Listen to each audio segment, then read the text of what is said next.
Hello, everyone. I hope you're having a great evening. Thank you for joining us for our panelist discussion, Women Can Lead, 5 Stories of Becoming a Leader in Physical Therapy. So as you may or may not know, March is Women's History Month. And as a way to celebrate, we wanted to highlight just a few of the women leaders in physical therapy to not just share their story to leadership, but hopefully inspire and motivate others to do the same.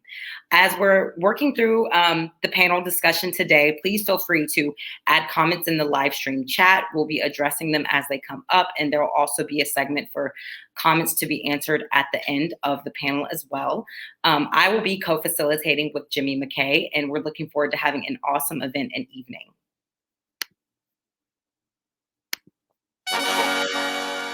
Was that my cue? That was my cue to come on. Okay. Just wanted to make sure. Blake, I'm excited to be here. Yes, it's going to be an awesome evening. These women are amazing. They have stories to share, and they are just amazing. That's the one word that I can describe them as. All right, so I'm going to ask you a question before we ask them a question. Is that okay? Yeah, absolutely. All right, so if you were to define success now, because PTs love to set goals, at the end of this, what one word would you say you want this to be? Define success in one word. For this event, it would be inspiring, not just for yourself, but to inspire others to lead, take charge, and even serve as a mentor to someone else who you might be able to lift up. Yeah, for me, I love when people come into something and they say, I heard something that made me think that something I wanted that didn't think was possible is now possible. Mm-hmm. And we did do a pre-call. We didn't script anything. We did a pre-call with some of these women, with all the women. And I think that more than one person in the audience is going to get that experience. And that for me would be success. I can co-sign on that. All right. So do you want to introduce the guests? It'll be like a football game preview. I can bring them on one by one as you give them intros. We'll bring them out one by one. Build suspense. All right. Who should we bring in first? All right. So first we have Dr. Danelle Dickson. Hi. Thanks for joining us. We're so excited to have you. Thank you for having me. I'm so excited to be here. All right. So bring to the stage next, we have Jewell. Dianne, welcome. Dianne, the phrase from 2020 is creeping up. You're on mute. Bottom left-hand corner.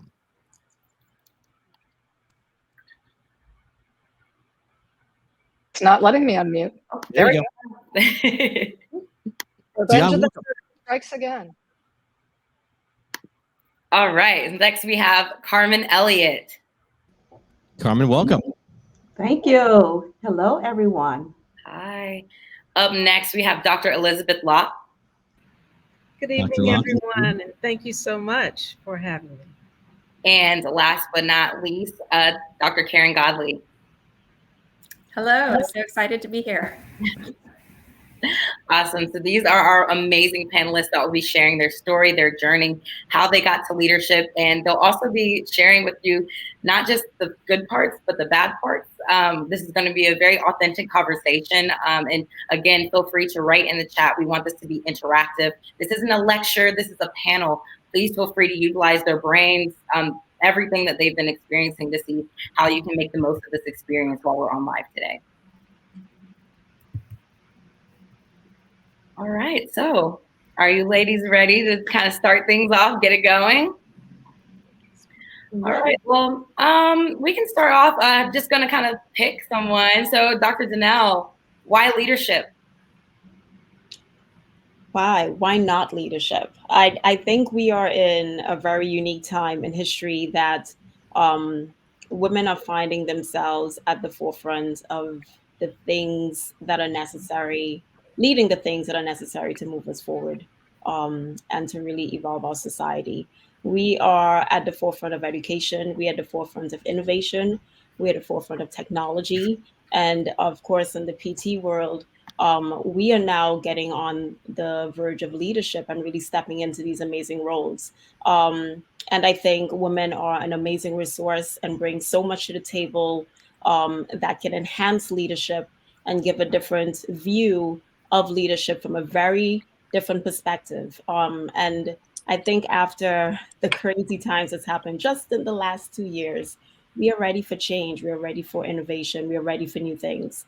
So why not? It's time for us to have something new, to go in a different direction, and to lead with the things that's very unique to women that we can bring to the table. All right, so I've got a question here for you, Dr. Dickson. You described yourself in our pre-call last week. We were sort of like just trying to figure out what this was going to be, and used a phrase that I thought was very interesting. I wanted to see what it meant. Was people know me as, and you said people know me as, and then you listed several things. And that phrase, people know me as, and then you went to describe what they knew you as. And it was so many different things. So many different people knew you as so many different things. And for some reason that stuck with me, or when I heard that, it was very interesting. And I wanted you to talk about that phrase, how you used it, and what do people know you as? Then, you were describing a then moment and then a now. So people know me as. Wow. Just give me all the hard questions, why don't you? So I would say people know me as, from a professional standpoint, people know me as the physical therapist that works with dancers. As a former dancer, I entered the physical therapy role from having an injury, and through that process, really had a real revelation of how impactful it can be to guide someone through a process where they don't feel empowered and they're scared and they have no idea what's going on.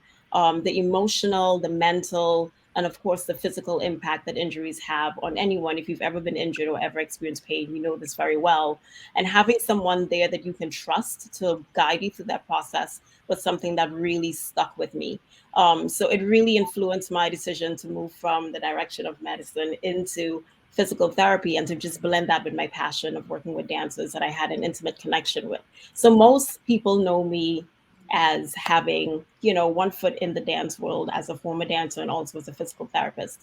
But like many women, we are not just one person. We are not just one thing. We wear many hats and we have different talents. And I do bring other things to the table, as most of the amazing women on this panel do. I'm also a sister. I'm also a cat mom. I'm also a daughter. I'm also a cousin. I'm also a friend. I'm also an entrepreneur. I'm also a business leader. I'm also a mentor and a coach. I also an innovator. And these are all hats, and these seem like very big, intimidating words, but these are all things that we all do in our sphere of influence. We all do this every single day, and a lot of times we don't give ourselves credit for that. So people know me as Dr. D. The dance PT is the final answer. Good wrap up. I like that. Well done. Blake, back to you. Yeah, that actually has a nice ring to it. You need to stamp that, trademark.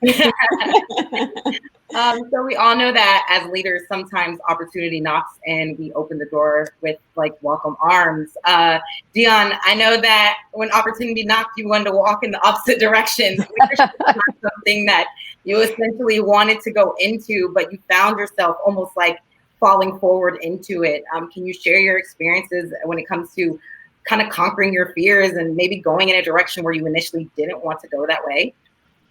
Yeah, sure. I wouldn't say it was fear so much as just not really something I thought about. I mean, when I became a physical therapist, my focus was really on learning the craft, the science, the art of it, and really making those very intimate connections that we make with our patients and gaining capacity there. I think I fell into it more because in the spirit of people know me as somebody who can't let things just sit unattended to. And by things, I mean problems to solve. So besides the patient puzzle that comes in our door every day, are other logistical things that need tending to. And, very early in my career as a staff physical therapist, there were things that people just didn't want to deal with. And I can't work that way. As a little girl, my mother said, always leave the place better than you found it. So if there was something that no one else was willing to do, I wanted to get it done. I think other people saw in that the potential for me to become a more purposeful leader. And that's really what changed over the course of my trajectory was being more intentional. So for instance, deciding to run for positions within an APTA component or for the APTA board, certainly making the decision to become the president and CEO of Sheltering Arms that I am now. really, as I got older and more experienced and more confident in my leadership skills, I could be more intentional about those decisions. Awesome. And on the other hand, we have some people who were destined for leadership from the start, and they always knew that's what they wanted to do. Dr. Locke, would you like sharing just your journey to leadership and what it means to you to be a leader? Certainly, Blake. Good evening again, everyone. Leadership to me is not something that I fell into. It's not something that was ever not a part of my desire in physical therapy or in life. I had the fortunate experience of growing up in a very strong community in the Deep South, and therefore I had a very strong affinity for the needs of other individuals in the community, whether those needs were socioeconomic, educational, or physical for that matter. I also grew up with a strong sense of knowing that access is not the same for everyone or for every group. And therefore, looking into the medical profession was a very simple move for me. My family is both medical and education oriented. And therefore, I saw those early examples in my siblings going off to college and pursuing their dreams. I, on the other hand, had a dream of becoming something that no one knew what it was, and that was a physical therapist. And so I began that journey to understand how physical therapists impact society, and I wanted to be a part of that.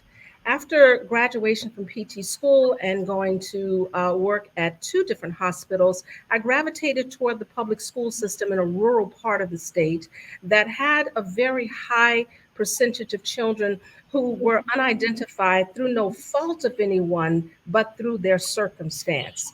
And because of that, I identified students who needed physical therapy and were able to work with others in order to bring those student needs to the forefront. Following that experience, I gravitated toward clinical education, and the students drew me into the academy. I also, over the course of those years, developed some very strong alliances with colleagues that were teaching. And so that was my ushering into the higher education academy and brought in the leadership that I had picked up from other areas, from not only my beginnings in Louisiana, but my education in Virginia, and then moving forward. Once we get to a point where our desire meets our ability and competence, opportunity has a way of showing up. And the opportunity showed up when I became a director of clinical education, later a faculty emerita, and now an executive director of a physical therapy program in New Jersey. What I find is that leadership is a natural gravitation for me. I wake up every morning wanting to make a difference. I leave my office in the evening hoping that I did make a difference with at least one person that I encountered. I also come to understand that phrase that leadership is not about being in charge. It is about taking care of those in your charge.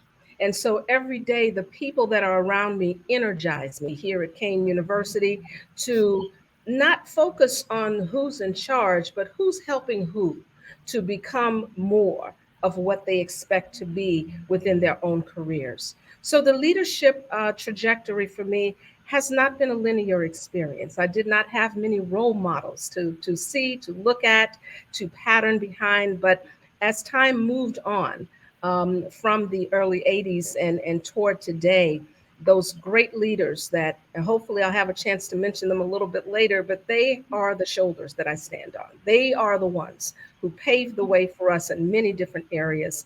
And before I leave the mic, hopefully, Blake, it's okay for me to mention that part of my leadership desire came from the nonprofit world.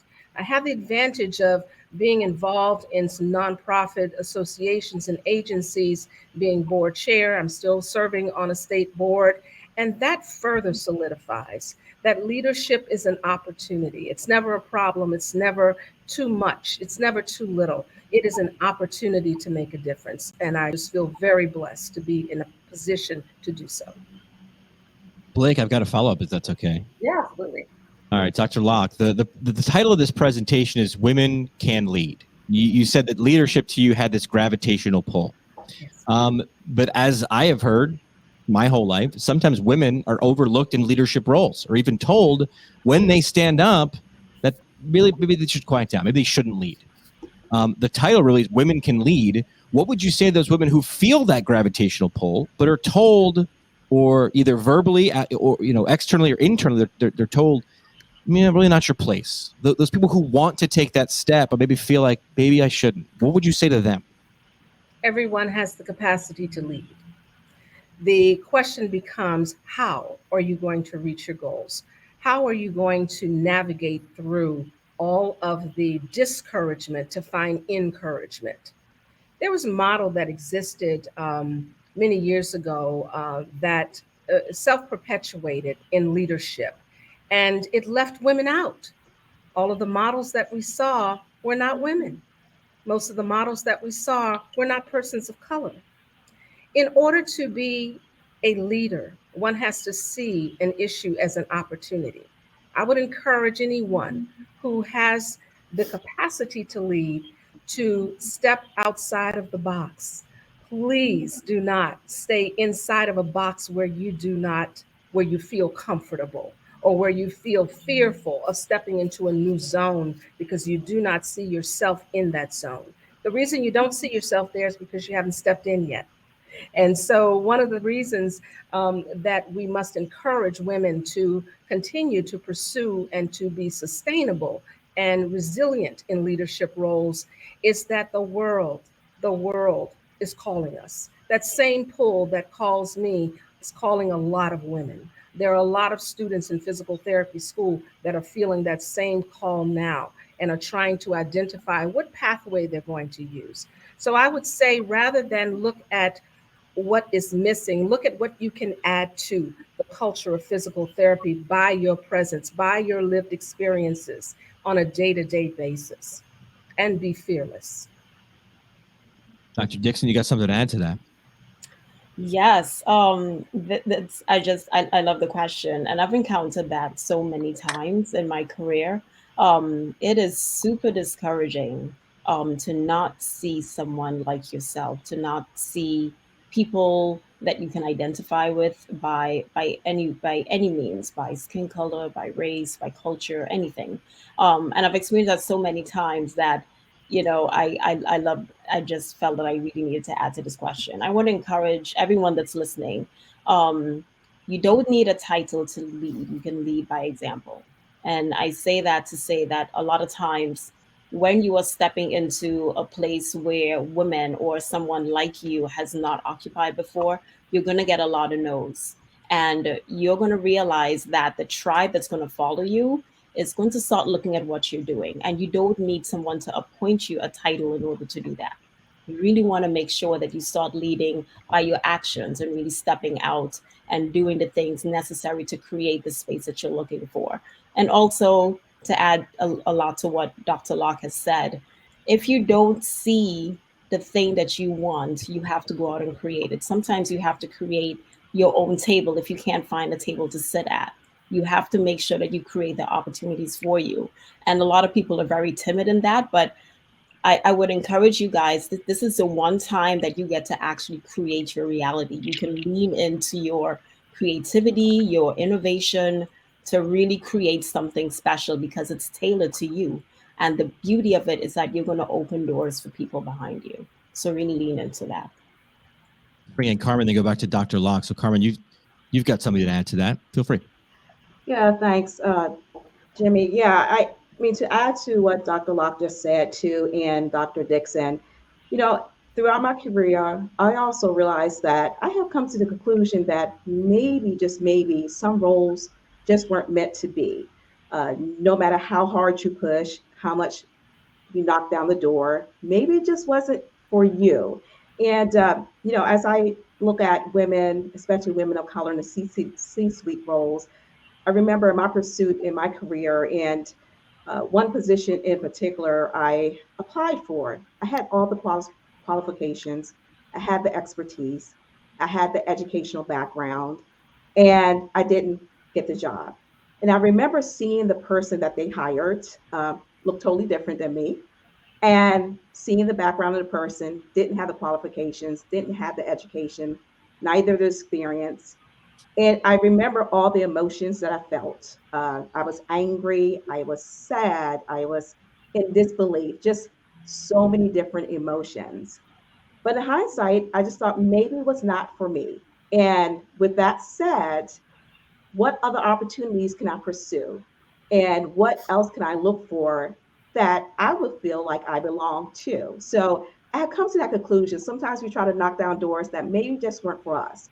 And to Dr. Dickson's point, find another table to go to, create your own table, knock down another door. It's not the end of the world. Dr. Locke, we started with you with this question, but I think you've got some more to add after hearing from those women. Feel free. Definitely wonderful points from Dr. Dickson and from Carmen Elliot. I would just like to add that for all of the no's, and there were several no's. No, you can't go further than this. No, you cannot move beyond this. I looked at the word no and I said, next opportunity, please. It's like not that. necessarily no to me. It's no to that situation, but I must look at the next opportunity. So I began to redefine what the word no actually means. Sometimes it means you must rise to the next highest level in your career, in your life. You may not know that at the time that you get the no, but the stage is already set for that next opportunity. And to inspire women who are receiving the no's, just as many of us have here on the panel, look at the next opportunity and find your path there. Let's bring in someone who hasn't got a chance to speak. And believe me, when I haven't had a chance to speak, I get itchy. Karen, you haven't had a chance to talk just yet. Let's stick with this topic here, which was the title, right? Women Can Lead. You had an opportunity to break away from a clinical role to a leadership role. So as you hear these comments, what do you notice as similarities, differences, or things we either have talked about or haven't talked about just yet around this idea? Right. Yeah, I think, well, you mentioned the switching from a clinical role into a leadership role. And I'd like to touch on that because I think that can be a big obstacle or a struggle for many people who are considering leadership. We go into physical therapy, not because we've gone to business school, but because we want to be physical therapists and help people from a clinical perspective. And it's an incredibly rewarding job. And taking that next step to maybe giving up some of that treatment time can be really challenging and a difficult step to take. And it's one that I definitely struggled with. Clinical skills were always my goals to, continue to further and to be a better clinician myself. It's very rewarding, as I said, to help those patients to get better. So it was hard to reconcile with moving into leadership where I wouldn't treat anymore on a regular basis. And what has helped me reconcile that is the fact that I can use those same skills that I love as a clinician of helping people, see their potential, helping them figure out how they want to grow and help have intimate conversations with them. I'm not the first one that spoke up because I am more of a quiet leader. I don't have a strong commanding presence in a room by any means, but I listen a lot. And I think that's one thing that made me good as a clinician and makes me good as a leader. So you can use those skills of listening and nurturing and really tapping into people's ability to grow and meet their goals as a leader. And that can be equally rewarding. On top of that, you can be an advocate for them to make sure that they do have those opportunities to have excellent clinical skills or other opportunities to meet their goals. Yeah. I mean, you touched on a few things there. Number one, the question I ask often a lot as I work in a non-clinical role is, can you touch a patient without ever touching a patient? And you highlight that, Karen, by being an advocate for people, and as well as to emanate what Dr. Locke had mentioned, which is a great term we love in our profession, which is servant leader. Blake, you wanted to add to that as well. Yeah, I did. And Karen, you already mentioned, like, when we go through schooling, they prepare us to be a physical therapist, but I do feel like there's a gap in being a physical therapist and being a leader. So how do you work with either new clinicians or students to encourage them, or how can others serve as a mentor role if they are watching this and they want to help someone else be a leader? How can you develop that, or what are some situations or some things that you want people to think about when it comes to, again, transitioning from just I'm a physical therapist, but I'm also a leader. I'm not just a one size fit all kind of person. Right. I think you have to, first of all, there are many ways that you can lead as that's been tapped into through these conversations. And so spending time with folks and finding out what are their passions, what is it that you really want to grow? For some people, a leader may mean in management, that's sort of the typical pathway that we think of. But a leader may also be someone who is developing a special program, or somebody who is leading a group of clinicians across that program, or somebody who has great organizational skills, and perhaps we tap into that with their ability to lead the clinic through organization and what we need to do for audits and that sort of thing. So really finding out what are people good at, what do they enjoy doing, and utilizing those skills to help others, because that's really what it's about. It is helping others. Dianne, you wanted to add to that? I did. So one thing, Jimmy, that you and I and Karen have in common in this is we're physical therapists who took on leadership roles outside of the traditional definition of what a physical therapist is and does. And interestingly enough, I don't have a hard time selling that to people who aren't physical therapists. When people say, what do you do? I'm a physical therapist. I also am, and add on the rest. It's our colleagues in physical therapy who I've gotten comments from of, oh, well, you're not really a physical therapist anymore, are you? Like, no, that's actually core to everything I do, and everything that I think and how I put it all together is rooted in that fundamental truth. But I think it's easy for us to sort of box into more conventional pictures or frames, what all one is and does when you say that's a physical therapist. So those of us that blaze this alternative trail, I think, are challenged that way. Yeah, and that's okay. Dr. Locke had touched on this. It's how do you define that? And Dr. Locke, you wanted to chime in here as well. Sure. I just want to say, Jimmy, that often leaders are looked on to have formal titles. And I said earlier, everyone has the capacity to lead. Let's face it, in any leadership position, one of our responsibilities is to create a succession plan, because ultimately someone else will be stepping into the role of leadership where you are. It's so important to recognize the leadership qualities in the people that are around you. The folks that have those qualities have them, and they're accustomed to seeing it. Often when leaders step into a new environment, it is a learning curve, a learning process to find out what areas of leadership highlight the individuals that you're around every day. So I just want to say that you don't have to have a formal title to be a leader. And often people wait for that. They wait for the opportunity to present itself on paper or on a contract, when actually the opportunity is with us daily to develop the skill sets so that when the formal title and the increased accountability come, we'll be ready for that. Dr. Dickson, I really wanted you to add something there, about the plight of women. I feel like you've got a great comment to throw in here. I think it's something that needs to be shared. Oh, sure. As you know, it just struck me as I'm listening to these amazing women speak that, this is the thing that women struggle with as in terms of their place in society, or what people perceive as our place should be. We are seen as one thing. You're only a mother. You can only be a mother. You can only be a wife of someone, you can only be one thing. We have the limitations and the assumptions of society that really bottleneck us into certain roles. So when we try to step out of that, it really challenges us and challenges our faith in ourselves, our self-confidence, our self-assurance that we can actually do something new and do something different. And way too often, I think society wins. And I really want to encourage all you guys that are listening out there to, challenge the status quo. Like we are so much more dynamic than the one title of anything that you can ever offer to anyone. Your name is the starting point, and what that name carries and what that name can do and command in a room is so dynamic. So I really encourage everyone to lean in and explore all of the sides of the person that you are, in your profession, in your career, and in your life. Yeah, I love that you were chiming in there because of that comment I mentioned earlier, that phrase, people know me as, Mm-hmm. they will know you as who you present them as. Carmen, I want to bring you in next. And this goal really is Women Can Lead, 5 stories.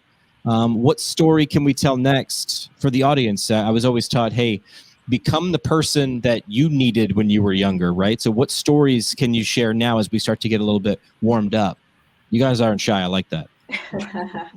Yeah, just really quickly, Jimmy, I wanted to make a comment in reference to Karen's earlier comment about quiet leadership. And I really appreciated that because, you know, being a female and African American cisgender female, to Dr. Dickson's point, a lot of times we are put into this box. And when we try to vocalize or amplify our voices, we are deemed maybe just not being very friendly. I often heard the term, not reference to me, but an angry Black woman, which is just really horrible.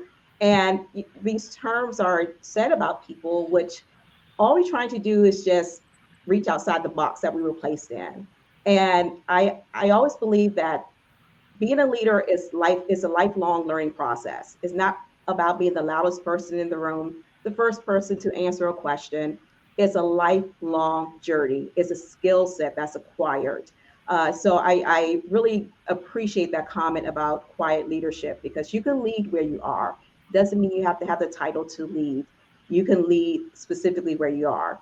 So with that said, shifting gears a bit, my story is, and I shared with the group during our pre-call, for me, early in my career, I know I always wanted to be a leader. Just throughout my high school, my college years, I was always involved in something. I led social groups, was the leader of the National Honor Society, on down the list. So I always enjoyed the role of being a leader. With that said, early in my career, I was working full time, had a pretty high level position as a manager position where I was. I was going to school part-time, and I was a mom, which requires all of my time. And I had to learn early on how to balance that work-life balance, because I was a single mom. So with that said, I had to literally have conversations with my leader at the time to help them better understand that I need to be at the school meetings. I need to be at the baseball games. And for a while, it took me to really be vocal enough to admit that I needed this extra time. I was so scared of losing my job. I was overly productive. I always made sure I did everything on time. Deadlines were met. I just really extended myself just to be sure that I was recognized for the work, because I was trying to really cover the fact that I'm a single mom and I have all of this going on. And I eventually just stopped because it was so exhausting, and just said, hey, I need this time. So my work, I produce great work. I have a great work product, but this is what needs to happen. And I was just really amazed at that time how understanding my leader was. So I think sometimes we kind of have it in the back of our mind that if we don't say anything and just move along and normalize things, that is okay. But every now and then we have to speak up. We need to be vocal. We need to get folks to understand where we are coming from. We're not in that box, as Dr. Dickson said. We are multidimensional people. And there are a lot of things we have going on, a lot of things we're juggling. And that's one thing I can say about women. We have the resilience, we have the grit to make things happen.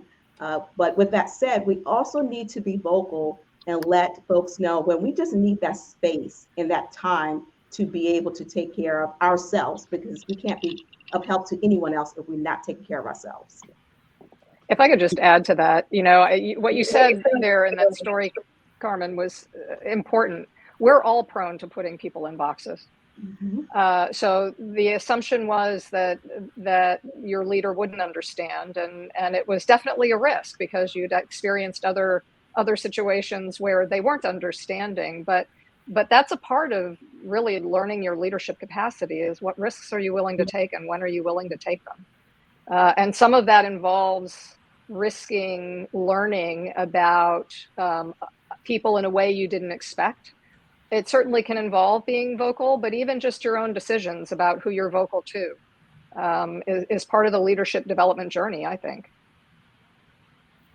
Thank you for chiming in. All right. So I think Carmen and Dr. Locke, you sort of inspired my next question. So we're going to go around. I'd like for all the panelists to answer this one. You've all sort of alluded to, in one way, shape, or form, good qualities, positive qualities of a leader.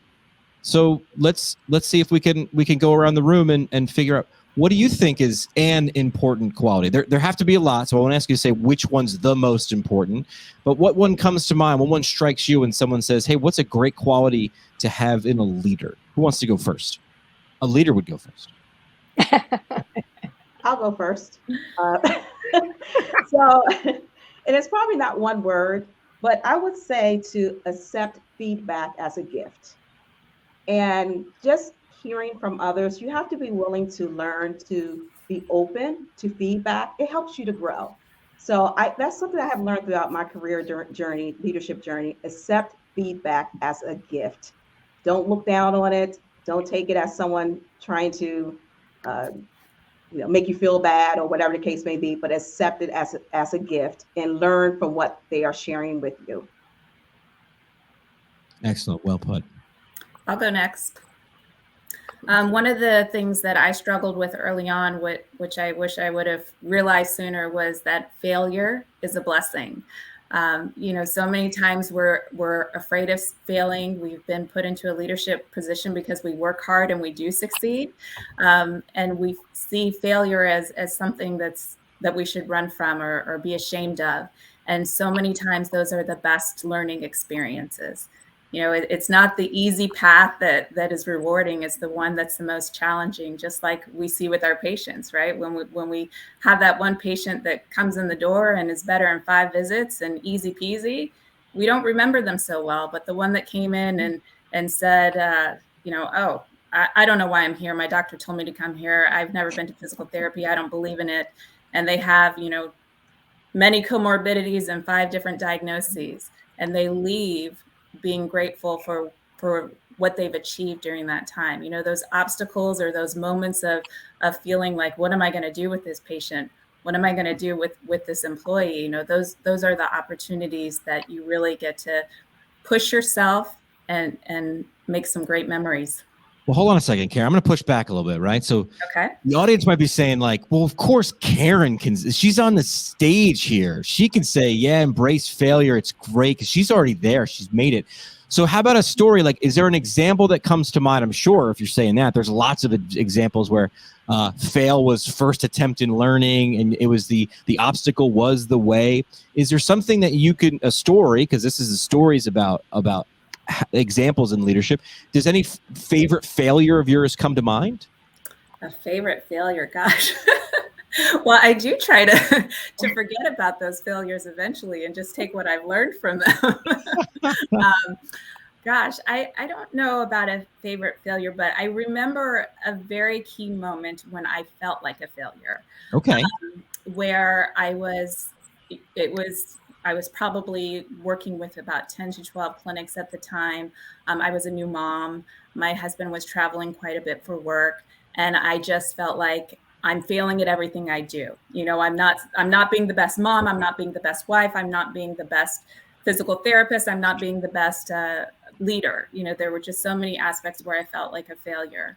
And I considered leaving my job at that point. And when I talked to my boss about it, who happens to also be a female, her answer was for me to take on more responsibility. Wait a minute. She said to me, Karen, education is something that you are very passionate about. I think it's time for you to get involved with our clinical education department. And, in that moment, I thought, what the heck? I'm telling her I'm overwhelmed, I'm failing, and she wants to add more. And it was the best thing for me. I became involved with our clinical education department. It ignited my passion. It made me see the perspective of how I could help people more. I think it changed the way I approached leadership even. Before I was sort of managing metrics and numbers and trying to rate my success based on those numbers instead of really focusing on what mattered and developing those relationships with clinicians and looking at the growth as the success. So was it the more, or was it more of the thing that you needed? It sounds like it was you were lacking the thing you needed. Yes, exactly. It was more work for sure. I started off working with our OCS study group, and then eventually worked with our COMT course, helping to co-lead that. And so, yeah, it was a lot more work. It was going back to the books to make sure that I was, prepared to teach folks. But it was the passion that drove me, and it got me excited and changed my path. So sometimes more work is better. That right work, that good match. All right, who else wants to chime in? Blake, you're not off the hook for answering this one as well. So for a leader, I think one of the things that somehow isn't getting taken with them to the top is the empathy. I think everyone has spoken to at least some instance where they shared their story, even with Carmen saying, I need a moment, I need this time, I need to take care of myself. I think that empathy makes a good leader, not just because I can relate to what you're doing, but I can see myself in that position as well. I think if we're able to use that as leaders, and again, this is a panel of amazing women that all have different experiences, different walks of life, but in everyone's story, I can hear and relate to something, and there's that empathy tie. And as long as you're looking at others and those who you are leading, per se, from wherever you are leading, I think that's the important thing of a leader that needs to be taken. The empathy does make a huge difference. Well said. Who else wants to chime in? Who's got that opportunity to talk about that, maybe that quality that you'd like to maybe improve upon yourself, or that you think needs to be in a leader? I'll go next. I believe that leaders are influential. And I believe that quality and developing that quality will allow us not only to be better leaders and better managers of our time and our responsibilities, but it will also teach us some things about what we don't know. For those who know me, they know that I'm always searching for, tell me what I don't know. There's a lot I don't know. Tell me what I don't know. And what we don't know are the lived experiences of others that we believe that we're leading, when all the while it's an exchange of influence, that often the individuals that you believe that you're leading are leading you as well. Because if you use a visionary approach, you'll see that and feel that influence, not only as a part of your space, but coming from the spaces of others as well. That to me strengthens organizations. If I had to choose between influence and power, I'll always choose influence, because I believe we touch more lives that way. We actually are touched more that way and develop more of our leadership qualities than we could have ever imagined. Just want to say another word about leadership in terms of how we use that. How do we use the opportunity to lead? And my response to that would be to empower others to develop the leadership within themselves. We have to see a lot of projects completed, do we not? Look across the panel and look at the variety of responsibilities that we have. And technically, we have to see that it is done and be a part of the let's do it together rather than you do it. You do it or you do it. And so we learn how to do a lot of things from the ground level up as physical therapists. And once we are in leadership positions, it is our responsibility to empower others to do the same, to look for those qualities within themselves that they may not recognize. I like what Karen said earlier, that her supervisor gave her more responsibility. And that was the visionary in that individual. She saw something in you that you did not see in yourself. She allowed herself to be influenced by that information, and therefore was able to empower you to be where you are now. All right, Dianne, let's hear from you for this quality question in a great leader. For me, whatever your style, quiet, not quiet, however you act as a leader. At the end of the day, especially if you're in a formal leadership role, you're accountable for making decisions and owning them. And that's not always easy to do, particularly if the decision you make didn't turn out the way you expected. But accountability has a lot to do with your credibility as a leader, particularly in the eyes of others. And when you were asking Karen earlier about her favorite failure story, mine was when I was probably out of school 2 or 3 years. I worked on the cardiothoracic acute surgical ward. There was one surgeon in particular whose protocol for removing external pacer wires was different than his colleagues. And for a lot of reasons, I inadvertently violated that protocol. He was not a nice person to most of the staff, the nurses or the medical staff, so much so that they were willing to cover for me. They were literally willing to hide the fact that I had made that error. The patient was fine, but they knew that it would still be a problem. And I told them I couldn't do that. I needed to report it to him because I figured the patient would if no one else did.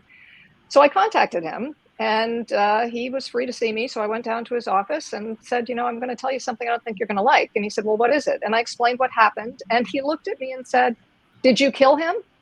I said, no, he's fine. I reported all the data.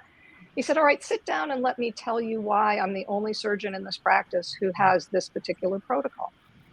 And he shared a story when he was a fellow of losing a patient with the more aggressive protocol that his colleagues used. That taught me everything I needed to know about accountability. He trusted me in ways he didn't know he could after that moment, but I had to own the decision that I first made the mistake, and second, it was my responsibility to let him in on it. And I think that really frames a lot of my leadership style. I love that. Dr. Dickson, we've yet to hear from you. So you've been able to listen to a lot of these responses. I don't know if that helps or hurts because a lot of great answers have been taken. I know all of the good stuff is taken, but what has stayed with me and continues to guide me to this day as someone who did not seek out leadership and it kind of fell into my lap is that I think great leaders are comfortable with being uncomfortable. We talk a lot when we talk about leadership about all of the grand things in terms of being a leader and being powerful and being inspiring, being an advocate, being innovative. And a lot of times, to Dianne's story, we don't talk about the things that are not great about leadership, about leaning into areas that you may not know and yet still having the courage to act, to being, transparent about what you do know and what you can bring to the table and what you can't bring to the table. I think a good leader really knows their strengths and their weaknesses and is able to get the team on board to play to get to the end goal, respecting those qualities. And very much the leaders that think that they know everything and don't feel that they need to listen to everyone are the ones that we typically hate. So in terms of really figuring out, for everyone that's listening, be getting comfortable with not knowing things, but still having the courage to act is probably one of the greatest things that you can do as a leader. Lean into the people around you, find out the things that make you uniquely you, act on that strength, and then be humble enough to seek out the things that you don't so that you can move yourself forward and move your target forward. That's what I would say. Well said. Awesome. So I'm not sure if you all know the theme for this year's Women's History Month. It's actually providing healing and promoting hope. So in the spirit of that, we're going to talk about hope for the future. So I'm not sure, well, I'm sure we all know that in the physical therapy profession that women are at a growing rate, physical therapists and physical therapist assistants. However, the leadership roles are still not balanced. There's still more men in these leadership roles. What would be your hope for the future, or what is your hope for this next generation? And on the pre-call, you spoke about how we have women from different eras and different kind of decades to see how things have changed from the beginning to now. So I'd love to hear just from what you've already seen, how things have changed, but also what is your hope for the future and what are some things you're going to do to perpetuate that? anyone can take the floor. It's really open. I would like to hear anyone who wants to share on it. Dr. Locke, do you want to go first and I'll follow since we're the veterans in the group? Dr. Jewell, I can always count on you. Certainly. We're on a continuum in physical therapy, just as we are in life. We're on a continuum. Just as we weren't born into leadership, we may have had the desire, we had to develop. And the profession of physical therapy is no different. Our continuum is exactly that. One of the reasons why we did not see many women leaders, many women of color leaders, many men of color leaders, is that the model didn't start out that way. And it is very difficult to challenge ourselves to do then what we are able and have recognized to do now. And so my hope for the profession is that we will continue along this continuum in a positive direction, take no opportunity to move backwards in time, but to recognize, as Dr. Dickson so ably put it, that we are in a very special and an interesting time in our lives, within our profession, being inclusive of women, being inclusive of historically marginalized groups, being inclusive of the non-traditional or the career-changing student, having an opportunity to place ourselves at the forefront of this change is my hope for this profession. But also is the opportunity for us to be able to measure the change that we are all talking about. We have to be able to look at the continuum of leadership in this profession and actually say, here are the statistics that support our inclusivity. Here are the numbers that show we are beginning to make advances along this continuum and in a positive way. I'm in no way advocating that men not be leaders. I'm in no way advocating that any specific groups not or no longer be in leadership. What I am advocating is inclusivity into the same spaces, because the talent is here, the opportunity is here. And this is the one decision that I made to become a physical therapist is one that I've never changed. And so the multidimensional, multimodal existence of physical therapists is seen in members of the panel and is seen in many individuals in our viewing audience, that we have the capacity. We must continue moving forward. We must acknowledge and measure the change that we all are a part of, and somehow find within us the ability to continue to motivate for change, the ability to continue to advocate in the policies and the boardrooms, and be able to justify why the decisions that we made are making a difference to the next generation of PTs. Well, I can count on you to be a difficult act to follow, but I'll try. What I used to say to students when I was teaching full time is that when the first time you encounter a patient, you're asking a lot of them during one of the worst moments in their lives. They're sitting in front of you through no fault of their own, right? They got there because they're ill, they're injured, and they're devastated. And among all the things we were asked to do is to give them hope that things will improve.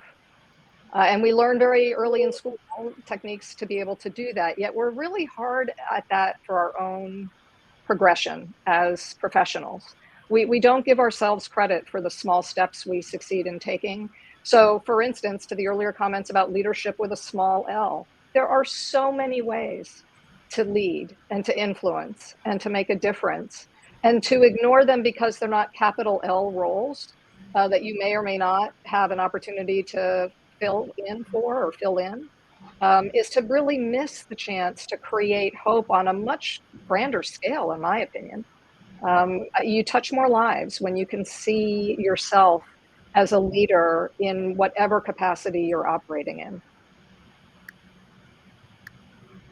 Awesome. Does anyone else want to take this question on? Yeah, I'll jump in here.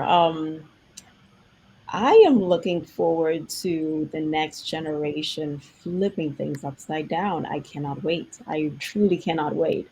Um, I think the next generation, to Karen's point in terms of quiet leadership, um, is in some ways quietly turning things upside down, and we haven't noticed just yet. But also are very loudly stepping into rooms that we never thought was possible for us to occupy.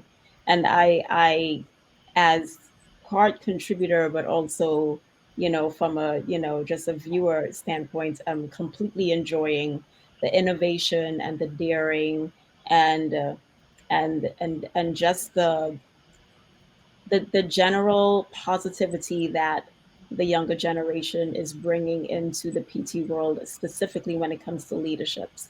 I'm just excited for that. I think it's something that's well overdue. Um, and we tend to have a lot of generational differences in terms of understanding who should lead. And I think it's high time that we recognize that different groups have different things to offer at the table. The older generation has the talent of expertise and wisdom because they've been around and they have experiences that the younger generation doesn't have. But the younger generation have an eye for things that sometimes we can't see because we are still old fogies, doing the things the way that we've done all the time. So I always envision a marrying of those two worlds and seeing how amazing it can be if you can pair innovation with technology and pair knowledge and wisdom with going in a different direction and reinventing solving problems that really have impact. So I'm just excited for the silent revolution that we're all going to be part of. So excited for that. Karen and Carmen, we've yet to hear from you about this question. Future, what comes to mind? Looking forward to. Oh, I think everyone has brought up some really, really good points that I'm not sure I have too much to add to that, but I will say that the hope is and the positivity is something that we need to hang on to, and I do hope that everyone keeps that positivity and not look at how far we still have to come, but how far we have come. And it is hard sometimes to look at that. As I was reflecting on some of my experiences, I realized that when I started off 20 years ago, that I was the only woman on a leadership group for the state that I was working in. I realized that I was the youngest at the time. I came right out of school and took on a startup clinic, which somehow I had the courage to do. So I was younger. I was female. I was biracial. It was a group of white men that I was interacting with, and I sort of forgot about that because now the group of leaders I interact with looks much different, and it still has a way to go. It's still not as well represented as I would like to see, but that gives me the hope that we still have to keep that positive focus and look at those small gains that we're making and capitalize on that and not get caught up too much on where we still have to go. Carmen, we want to come to you. You're sitting in a building right now that is really poised about the future, APTA's headquarters. How do you see this question, or where do you see things in the future from this point of view?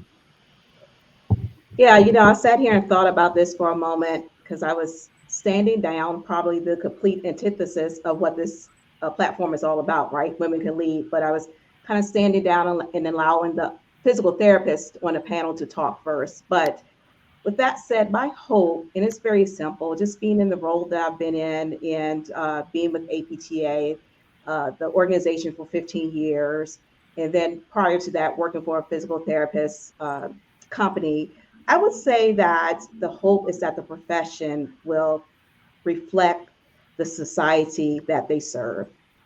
Very simple, and probably a bit to what Karen said. It's just as we see the demographics changing within our nation, that the profession will just reflect the society that it serves. That is my hope. That's something we all should be hoping for. Reflecting the society that it serves. I like that. We had a question come in. If you're watching this live stream right now, you can chime in with questions or comments as you see them flying in across here at the bottom of the screen. One that came in a little while ago really caught my eye. This is from Aaron Embry. Always asking great questions. Thanks, Aaron. What advice or guidance can the panelists give to men that find themselves blessed with the opportunity to mentor current and future women leaders? It's a good opportunity. But we got to make sure we take care of it. Understanding all the basics of mentorship, where do men seem to get it wrong?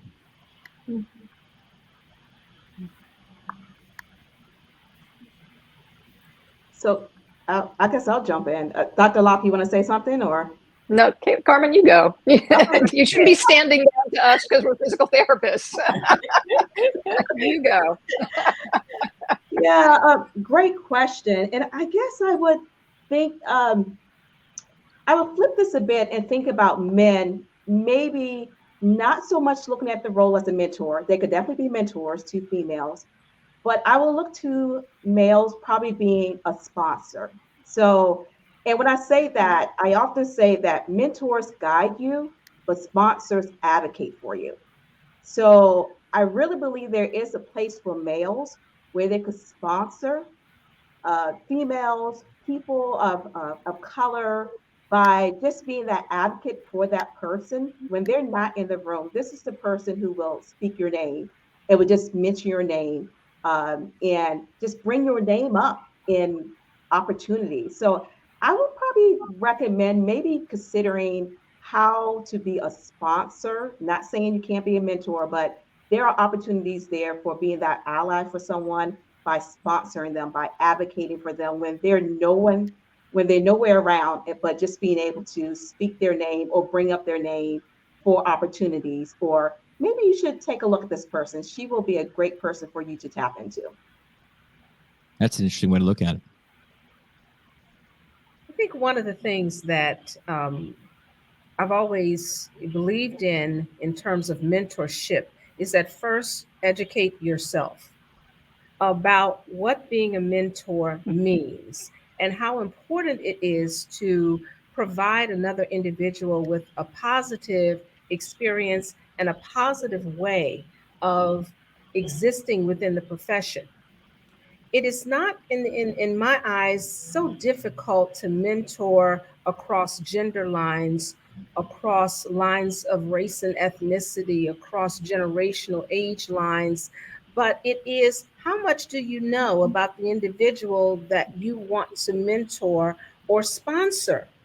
Certainly, it would be a faux pas to go into that relationship and not learn anything about the lived experiences, the barriers to that individual, the journey, whether linear or non-linear of that individual, and then you're trying to mentor them. So I believe where not necessarily where men get it wrong, but where men can be more inclusive of women in those spaces is to realize that traditionally men have been in leadership roles within this profession more often than women have. Recognize that initially. Second, make certain that the individual that you're mentoring understands where you're coming from. How is it that you can best serve them? And so the table is open. The table is there for you to ask questions, for you to provide some guidance and some direction to a career. And as Carmen said, there are opportunities that we don't really know what goes on in some rooms because we're not invited there. We're not invited in those spaces. We're not a part of those conversations. And so because we're not, enlighten us on what those conversations are if they are different. Provide an opportunity for forward movement and do not feel or shirk away from the possibility that this could be the individual that is a part of your succession plan. So when you provide that leadership, that guidance, that influence to a woman, realize that the space from which that individual is coming may be different from yours, and respect it and find ways to generate progress in that person's career. Don't just mentor them and then they are left with no skills to advance vertically. Oftentimes, mentorship will help you with those horizontal moves, but sponsors will help you with vertical moves. From Dr. Locke and Carmen, who else? Dr. Dickson? Yeah, I'd like to jump in here. As I'm listening to you ladies, the most uncanny story popped into my head, which was my first boss out of PT school. I won't say his name. He was a very interesting individual. But I never forgot, in the very short time that he was my boss, I never forgot that he came up to me one day and he was just like, you know what, Danelle, you're really good. You should write the OCS. And I remember thinking, this man is crazy. I just graduated from PT school. I don't know what I'm doing. There's no way. There's no way. And it took me a while, and by a while, I would say maybe at least a year or two, for me to have the confidence in myself to attempt to go there, because I thought the way to get to that level of expertise relied on experience. And what he saw in me was that I didn't need that. So what I would say to the men in the room, open a door for a woman. All right. The one thing that we lack, a lot of times, it's not that we don't have the expertise. It's not that we don't have the talent. We don't have the opportunity, as Dr. Locke said. So be a visionary for that person that you're working with. If you're going to mentor and work with them, be a visionary, take a step back, scan the room, and see what that person can bring to the table that no one else can, which means that you really have to get to know them, to Dr. Locke's point, right? And be a visionary for that person and open a door for that woman that's in that room that she can't open herself. Karen, do you want to chime in on this one? Anybody else? Sure. Yeah, I think one thing that I would like to add on to this is don't try to solve any problems or lead the path for them. You know, I hear oftentimes in relationships that men try to fix things, and we don't need you to fix something for us. We don't need the answer. Sometimes we need to talk it through. And this is for anyone, you know, it's not just a gender thing, but really you need to talk through and find out what is guiding that person and help them find the answer by asking the right questions, not by telling them the answer yourself. Good point. Before we move on, Dianne, did you want to chime in? Sure. You know, I think the other thing, and this is really true independent of the gender of the mentor, a good mentor is self-reflective. And really understands where they've been and where they're going, and what their filters are as they do that, or their touchstones. Being able to articulate that is very helpful. And I think particularly when there are differences, whether they're gender differences, cultural differences, whatever they might be, being authentic about those things in yourself, not as a better than or a different than or what have you, but just this is who I am, opens doors. People will trust you more when you're able to do that. I guess the other thing I would say is that a challenge for mentors, also male or female, and from a lot of backgrounds, you're in a mentorship role because you have more experience or more time served, as it were. It's easy to forget what it was like to be a rookie. It's really easy to forget, and to come into these conversations from the perspective of the expert. And I don't mean in the sense of I know what I'm doing and don't, you know, I'll tell you what to do, but more just talking about what you're talking about as you're mentoring. You're framing it all from your deep well.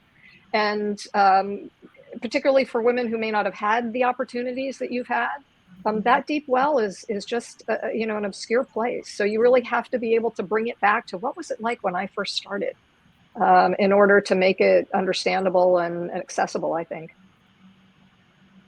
Well put. Well, mention again to the audience that questions or comments are welcomed. Feel free to drop them in the comments below, as we just went around the panel with a question from Aaron. Blake, another good question in the comments. Let's why don't you have you ask this one? Yeah, actually from Ruby Elizabeth, and it says, do you have any tips for new grads on how to select an employer that will allow women the space to be leaders? All right, who wants to take this one? Well, I'll jump in. I guess the first thing I would say is whether it's a leadership opportunity or some other objective that you have, Asking about a track record is a great place to start. I think new professionals often forget that, yes, you're being interviewed, but it's also your opportunity to interview the prospective employer. And you shouldn't be shy about it. But you do have to think about what is the question you want to have them answer. So when you say space to be leaders, you'll want to think about what do you actually mean by that, so that you can dig a little deeper with that prospective employer as to what they've done in the past or what they're doing currently. Yeah, interview is a two-way conversation for information, right? It's a negotiation for information. What other advice is Ruby's asking for new graduates or earlier on in their profession? I'll provide some. Oh.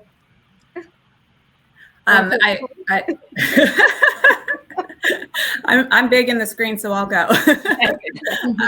I would say, making sure that you ask what pathways they do have for upward mobility and what opportunities there is for growth. Is it just leadership? Are there other opportunities, as I mentioned before, maybe it's a skill set that you have that you're interested in developing? So finding out more about how they mentor and provide those opportunities for people to grow and learn, and then ask for examples and hear the stories of the people who have grown into certain positions or developed those positions. And that will give you an idea of how diverse that group is. I work with a lot of new grads and have seen 29 years of new graduates. And what I can say is that don't be afraid to be the only. Don't walk away from a fantastic opportunity because you arrive and you're the only woman or you're the only person of color. Remember, we are on a continuum. The practice, the employer with whom you are interviewing is also on a continuum.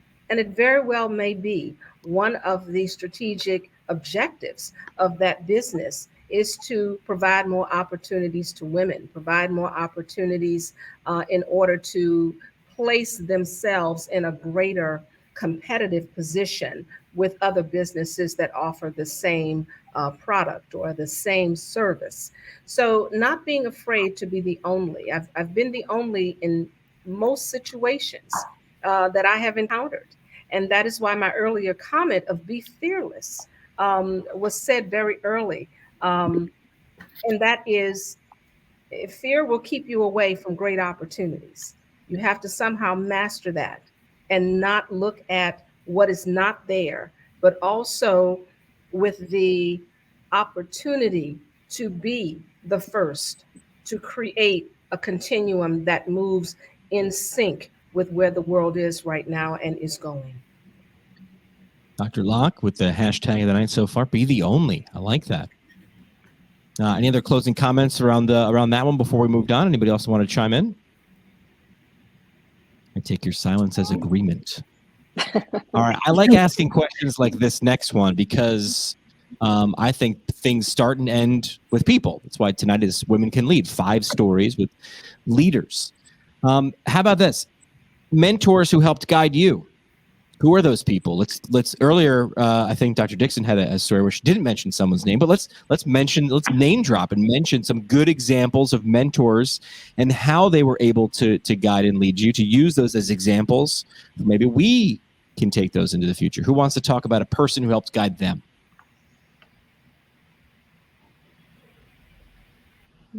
I'll do it. The person that I really was instrumental early in my career is a cardiothoracic surgeon named Albert Garati. He was hired from Canada to refresh the heart transplant program here at what was then called MCV Hospitals in Richmond, and to start a lung transplant program. And he wanted a physio, as he referred to us, to head up the rehabilitation program for the transplant recipients, both pre and post-operatively. No one in my department wanted to take that on because they viewed that invitation as setting bad precedent, that a doctor would be telling us what to do.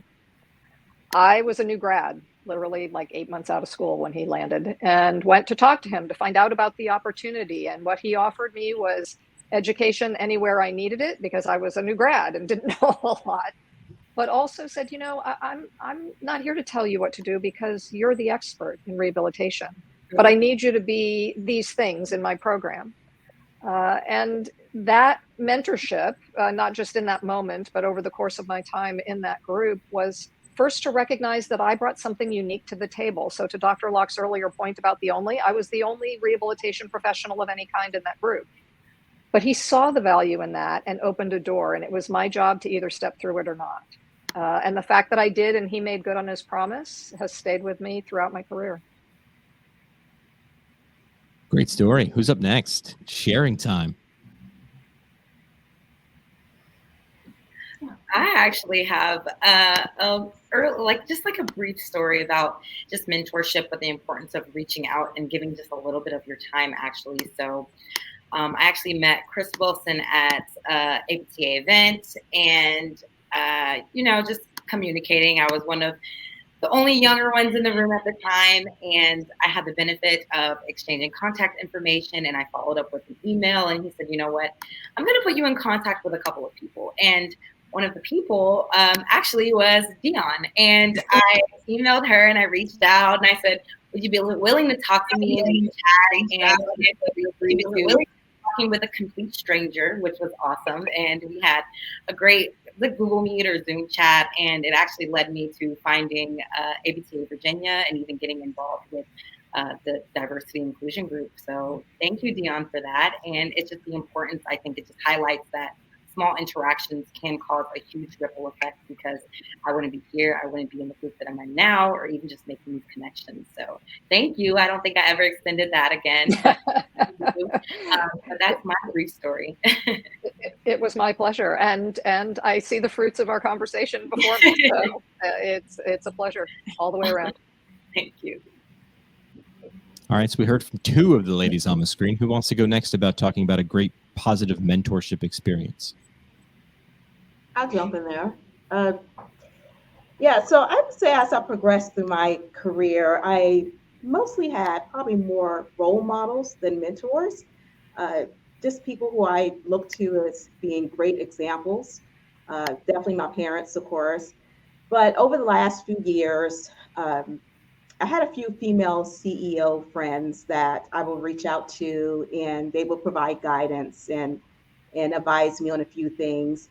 One being the previous CEO of the American Speech, Hearing, and Language Association, and Dr. Arlene Pytranton. She was actually my mentor when I was going through an executive leadership program. And she really worked with me on executive presence. So, for those who know or don't know me, I am a 5 feet woman. So I am probably diminutive in stature. So with that said, it doesn't bother me at all. But when I walk into a room, and I always like to say this, when I walk into the room, I feel like I'm the tallest person in the room. And that was something that she always worked with me on. How do you exhibit confidence? How do you exhibit authority? Being authentic as you go about your interaction with others. So until this day, I'm still honing that skill, but I thank Dr. Pytranton for just working with me on executive presence. So she has been extremely helpful to me during my career, and we still stay in contact today, even though she's retired, but we still stay in contact. Excellent. Love stories like that. Dr. Dickson, you look like you're ready to jump. Sure, I'll jump in here. So someone that was very much a mentor for me, and I don't think that she knows this. This is an interesting story. Many, many moons ago, when I moved to New York City after graduating from undergrad and decided that I wanted to pursue physical therapy, I decided that I needed to get my observation hours, and walked into Albany American Dance Theater and found the PT department and said, hey, can I shadow with you? I just asked. Didn't know anyone. And they were like, okay, why not? And from that experience, I formed an amazing connection with one of the physical therapists there, Dr. Shea Fatimi. She has been someone that mentored me through that process as I got into physical therapy school. I created an affiliation with them to further work with them. And we've kept in touch over the years. We've done research together. And now we have a company together. She's a dear friend of mine. Um, just superbly knowledgeable, giving of her time. And it was so amazing that I had someone at such a young age when I didn't know that I needed a mentor who was willing to say, hey, you should do this. Hey, look on this research project together. And it's just formed a lifelong connection that I cherish so much. So I was super fortunate to be honest to say, hey, I want a chance. Can you give me a chance? And she was so gracious to say, sure, why not? So I'm eternally thankful for that. Yeah. The title of Terry Gross from NPR has a great book out, and it's, the title is "All I Did Was Ask." Right? You walked in and you asked. Well, look where it's taken you to here. Who wants to jump in next about a story about a person? Great example of a mentor in their lives. I'll go next. I mentioned one of my mentors earlier, my boss, Shondell Rhodes, and I've been fortunate to work with her for the past 15 years at least. And she has been an excellent mentor in the fact that not just that because she's a woman, but because we share similar values. And, knowing that family is important to both of us is something that has been instrumental in her helping me through some difficult situations. So that's been a pretty obvious mentor throughout my career, but also early on, someone who probably doesn't know that they were a mentor was a professor of mine in undergrad. All my life, I wanted to be a doctor. I mean, that was the path. I took all of my prerequisites that I needed to take for medical school by the end of my sophomore year because I wanted to travel abroad my junior year. I took my MCATs before. I traveled to Europe my junior year of college and saw the world and had a little bit change of heart that maybe that wasn't the path I wanted to take. And when I went back to college for my senior year, there was a professor, Carolyn Sarson, at my school, which was a very small school, Randolph-Macon Women's College. And she was the one that introduced me to physical therapy. I had never been into physical therapy. I'd never had family into physical therapy, but she was actually the lead trainer at our school as well. And I was on the field hockey team. And she just brought it up to me out of the blue. And one of the courses that I needed to take was kinesiology. It didn't fit the one time that it was offered. It didn't fit with my schedule because I had my senior seminar for my major at that same time. So she did a one-on-one course with me, and she tailored it to introducing me to physical therapy, and that obviously changed the path of my life.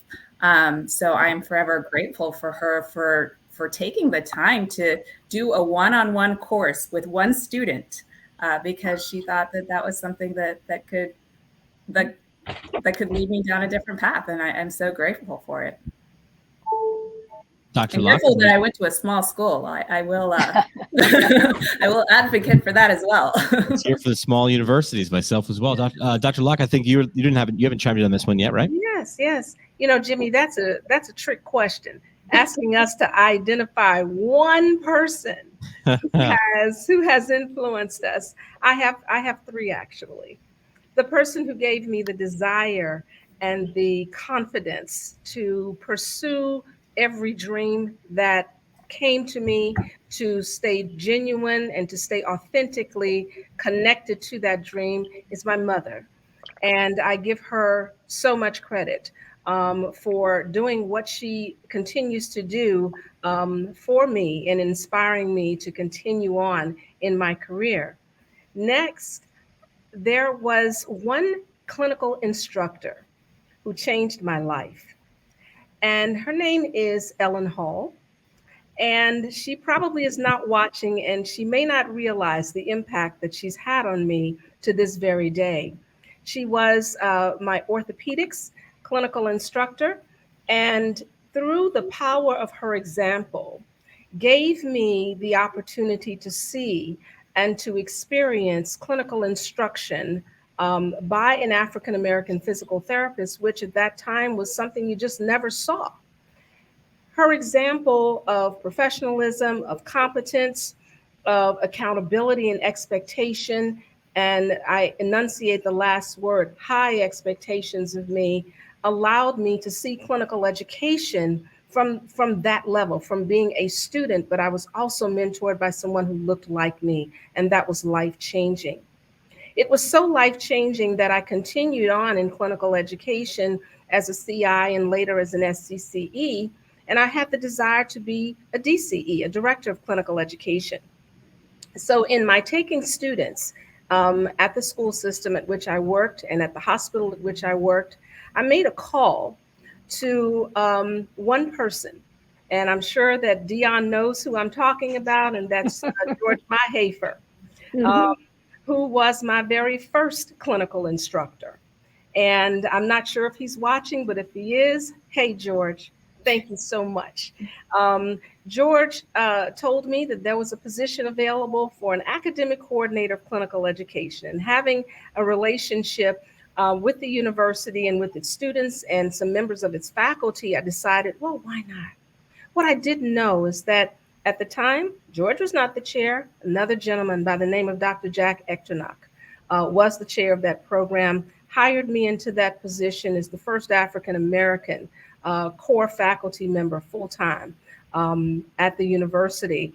And I stayed for 26 years. Wow. I was actually, that was a door that a mentor and a sponsor opened up for me. But once that door is open, make no mistake, they're not going to do your job for you. That's up to you.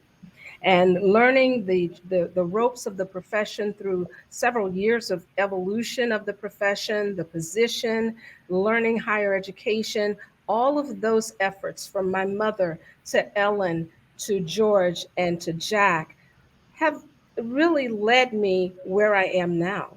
And so those shoulders are the ones that I recognize daily as being those most influential individuals. There have been many more, and I hope no one's mad at me, but the question actually was Jimmy's, to isolate one person, and I couldn't isolate just one, but what a great opportunity to know that mentorship actually follows that continuum, and that one great mentor leads to the next great mentor, leads to the next great mentor. Well, I've got to give a nod to, I did my PT education in the great state of Virginia. And even though I've left, she's already chimed in several times on this live stream, which is the chair of Marymount University's PT program, Dr. Sky Donovan. Without her kind of giving me the push, I say I walked to the end of a diving board, but she was the one who really gave me the push to do a lot of things outside of the clinic in my career, which has led me to here right now. I mean, all these things Blake mentioned, raising her hand and making that Zoom call has led her there. I like how Dr. Locke says that door is open, but you have to do the work, right? That is an invitation to take that next step, and you should celebrate those people.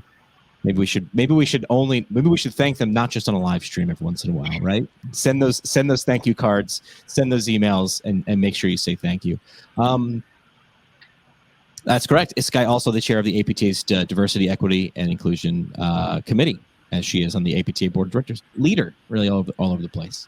As the live stream we mentioned earlier, you can still drop a question or comment below. We would love to take some more. I think the questions so far from the audience have been pretty good, Blake.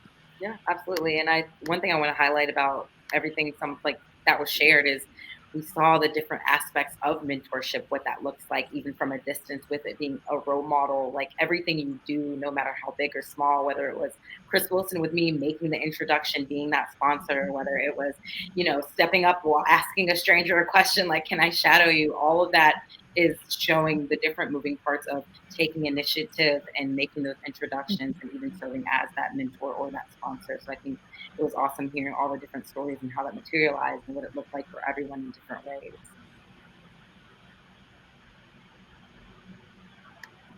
So as we got a little bit of time left, where do we want to go next? What are some things that we haven't brought up? I don't want to bring this up in the last 5 minutes and have it be rushed. So is there anything we haven't discussed, any topics we haven't gotten to from the women on the screen that you want to make sure you include before we wrap up? We've got about 30 minutes, which is a good amount of time, but we've got 5 great leaders on the screen.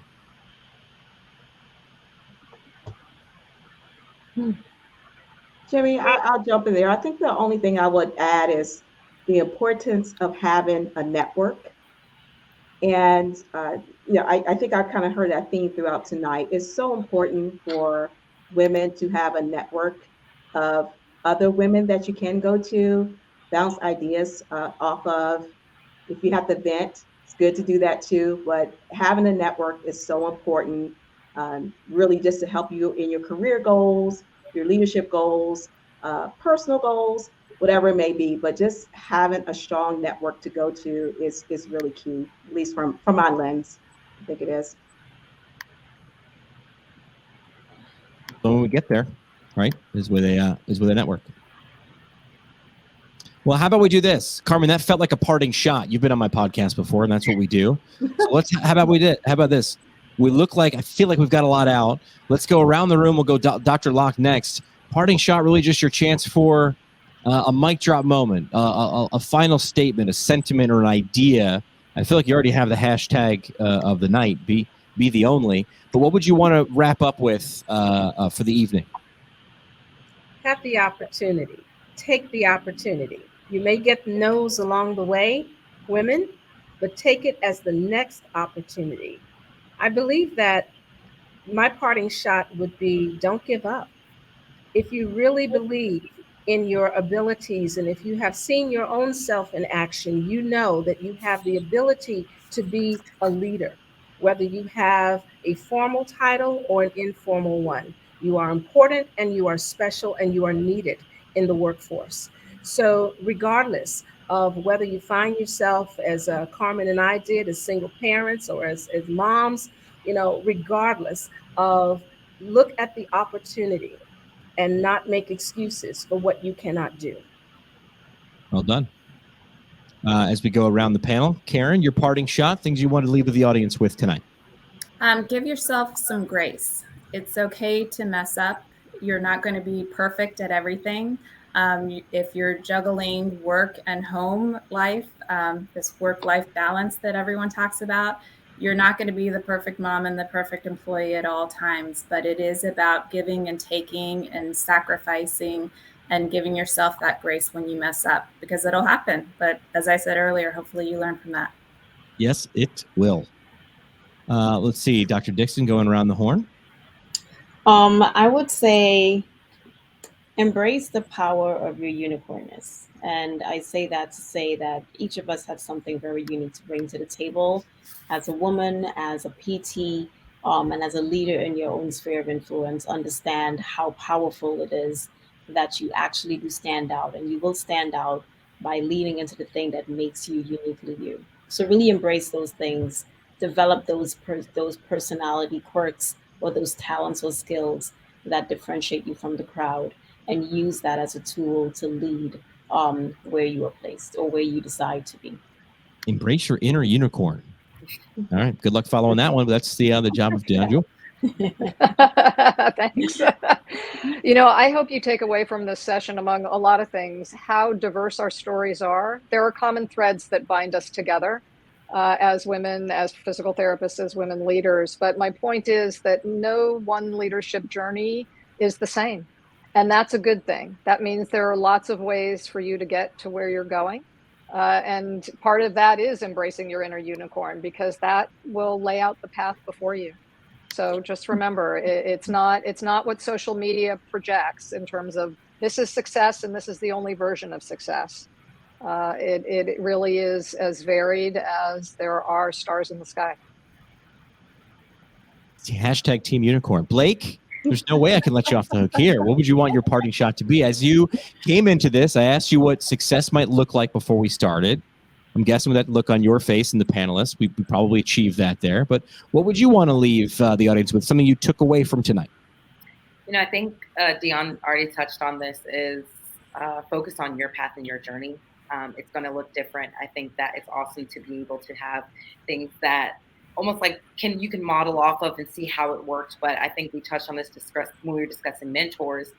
No two stories are alike. No two journeys are the same. So even if someone gives you a handbook of how they did it, what they did, when they did it, it won't give you the same results. So really diving into, again, that unicornness of you and figuring out what your journey looks like and what you want it to look like and shaping it and then walking in that path to leadership. I do like parting shots as well. There was a great T-shirt sold by the APTA, and it said, founded by women. And I will say founded by women, meaning our profession, but the future is female. So I like that past and the nod to the future.